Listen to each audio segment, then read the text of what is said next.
Halo teman-teman, hari ini kita akan membahas salah satu perusahaan yang kemarin sempat di-mention oleh teman-teman ya, yakni adalah Pura dengan nama perusahaan Putra Rajawari Kencana Tbk dengan kode emiten PURA atau Pura. Bergerak di bidang logistik, tentunya membuat Pura ini memiliki armada kendaraan yang banyak ya teman-teman ya, untuk menunjang bisnis daripada Pura sendiri sebagai salah satu pelaku bisnis logistik. Dari websitenya ini cukup bagus ya teman-teman ya. Standar dan sederhana dan secukupnya. Kita akan melihat profil daripada perusahaan Pura ini sendiri. Jadi Pura ini berkedudukan di Surabaya. Didirikan berdasarkan Akte Nomor 5 tanggal 17 April 2012. Ya. Lalu melakukan IPO pada tahun 2019. Kita bisa lihat di sini ya. Mengenai perubahan status perusahaan dari perusahaan tertutup menjadi terbuka pada tanggal 20 September 2019.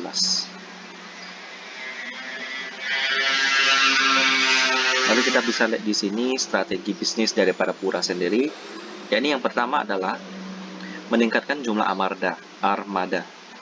Tahun 2020 menambahkan armada sebanyak 130 unit kendaraan. Lalu pada tahun 2021 menambahkan armada sebanyak 75 unit kendaraan Hino. Lalu yang kedua, memperluas pasar di luar Jawa.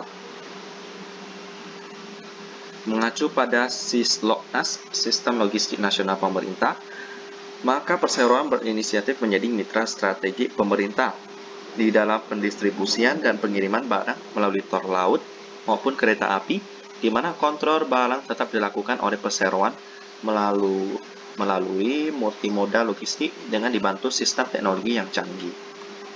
Lalu yang ketiga, meningkatkan penggunaan teknologi dalam usaha logistik, mengupgrade dan berinvestasi ke ERP, Enterprise Resource Program, Transport Management System, lalu membuat sosial media internal aplikasi yang memudahkan komunikasi antar mitra pengemudi dengan manajemen. Berinvestasi pada hardware yang menghubungkan sistem IT ERP dengan sistem operasional unit yang disebut intralogistik. Lalu yang keempat, menambah armada truk terbaru ya, yakni dipilihlah Hino 500 series. Karena Hino menguasai market share untuk truk di Indonesia sebanyak 65%. Wow, ternyata Hino cukup banyak ya, sampai melebihi 50%. Artinya value truk Hino sangat diapresiasi oleh market dan telah bertahan selama 18 tahun. Terus yang terakhir, menurunkan operating cost. Ya, dengan diturunkannya operating cost, maka operating profit marginnya dapat lebih tebal ya.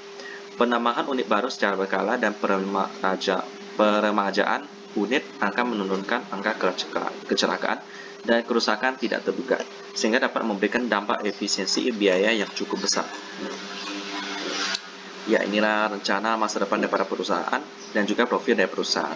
Kita akan melihat bisnisnya apa aja sih, dan ini adalah beberapa klien daripada mereka ya. Ada juga Sinarmas Consumer Products, yang lainnya saya kurang kenal teman-teman.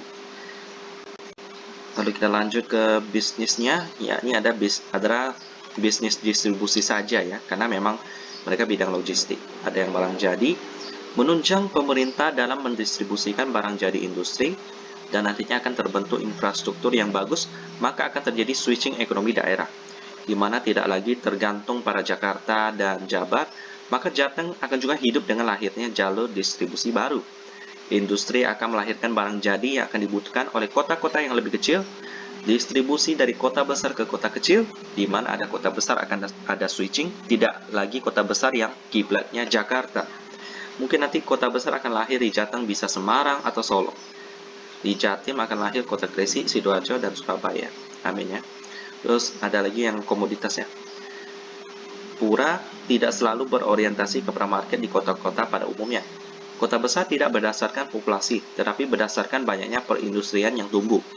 Perindustrian dan perekonomian yang tumbuh pasti berkiblat kepada infrastruktur yang mudah diakses. Kita akan lihat 5 tahun ke depan, sekarang pembangunan sudah terjadi dan berperan aktif terhadap distribusi komoditas ya.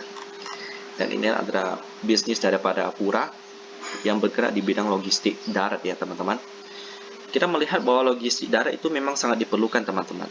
Apalagi sekarang adalah zaman perdagangan bebas ya. Tentunya kendaraan ini sangat dibutuhkan. Tetapi kenapa kemarin saya bilang Pura ini kurang menarik? Ya ini yang pertama, PR-nya kurang bagus, terus cash ratio-nya juga kurang bagus ya. Untuk buktinya kita akan melihat bersama-sama di RTI Bisnis. Mari kita masuk ke RTI Bisnis. Dan beginilah penampakan fundamental daripada Pura ya. Kita lihat di sini memang tidak ada rugi, tetapi earning per share-nya itu kecil teman-teman ya. Lalu kita lihat di sini belum pernah bagi dividen karena juga baru IPO ya 2020. Lalu kita akan melihat fundamentalnya di operating profit lebih besar daripada net profit, which is nice. Jadi operasinya itu lancar ya. Lalu kita lihat di sini valuasinya yang cukup mahal teman-teman, yakni PER-nya 38,41 kali. Jadi udah cukup mahal saham yang satu ini meskipun PBV-nya 0,8 ya. Tapi mungkin karena operasinya itu kurang ekspansif, jadi laba yang didapatkan juga kurang. Lalu kita lihat di sini di profitability-nya, operating profit margin 13%, nice, tapi net profit margin-nya 8%. Tapi it's okay, yang penting operating profit margin-nya tebal. Itu yang paling penting supaya dapat menunjang operasional perusahaan. Lalu yang menjadi kekurangannya ada di bagian cash ratio teman-teman, yakni cuma 6% ya. Cukup tipis, meskipun quick rasionya 227%, itu berarti tidak dalam bentuk kas. Yang dalam bentuk kas itu cuma 6%. Jadi kalau untuk ekspansi ataupun untuk bayar hutang pakai cash itu kurang mendukung teman-teman. Jadi apakah Pura ini menarik untuk diinvestasikan? Saya akan bilang belum ya.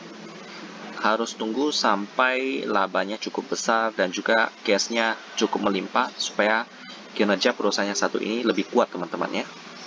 Demikianlah pembahasan tentang Pura dan kita ketemu lagi di video selanjutnya.